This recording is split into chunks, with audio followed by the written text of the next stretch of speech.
Si Jim, nag-harvest ng 3 papaya. Ayan, no? 3 papaya, malunggay. Magtitinola sa kantin. At dadalhin niya na po yan. Ayan. Ngiti Jim. Iyon. Ngiti-ngiti si Jim.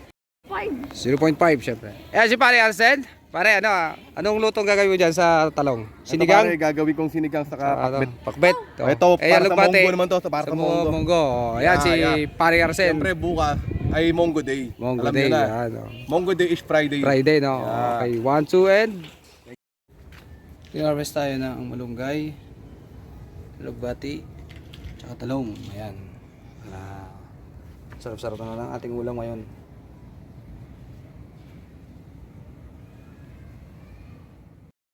Eto si Nay Eden. Nag-harvest na ng talong. Bibili raw siya ng talong. Ayan. Lagi to nagko-comment pag may harvest. Ayan, gusto niyo na daw matikman yung fresh na harvest sa garden. Anong pakiramdam na nag-harvest ng sariwang gulay, Nay? Ay, naku. Very happy. Very happy. Ayan, ayan. Si Nanay Eden. Magkano kaya na to? Ito si Anton.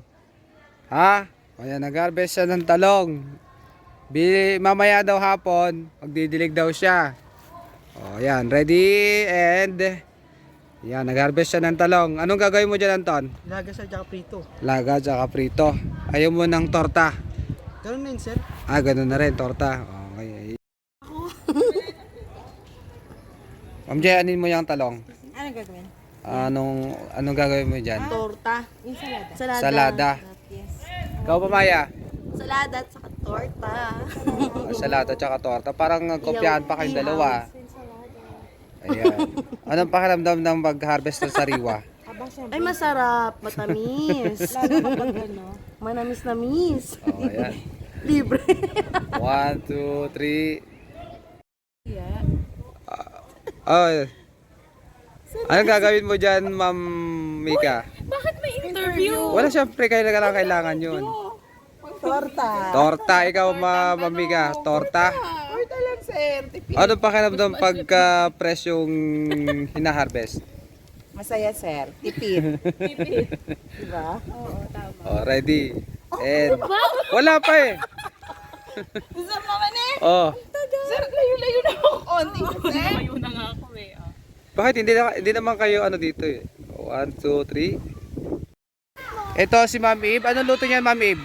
Sinampalukang. Siya na ang aming canteen teacher mula na nag-retire si Ma'am Jo. Ayan. So, ito yung mga talong. Ayan, nag-harvest para sa canteen. Wala na. Tama na ba yan, Ma'am Eve? Meron pa ito. Thank you. Meron pa. Ayan. Many more. Ayan, and good day. At nag-harvest po tayo ng sariwang alugbati dito sa garden. Yan. So, yan po ang alugbati. Green variety po ito. Diyan po natin siya hinarvest dito. Yan, yun yung alugbati. Yan. So, yan po yung ating harvest. Alugbati green. Ayan si sir. Dumalaw sa garden, dumalaw sa school. At may harvest na talong. Yan, nakalaan para kay sir. Yan. Yan, gusto ni Tol. Maliliit lang. Ayaw niya doon yung malaki at mabuto raw. Ito si Ma'am Eve. Magtitinola dito sa kantin. Yan, natulo-tulo yung dagta. Natulo pa yung dagta ng papaya. Ayan. So, Thank you.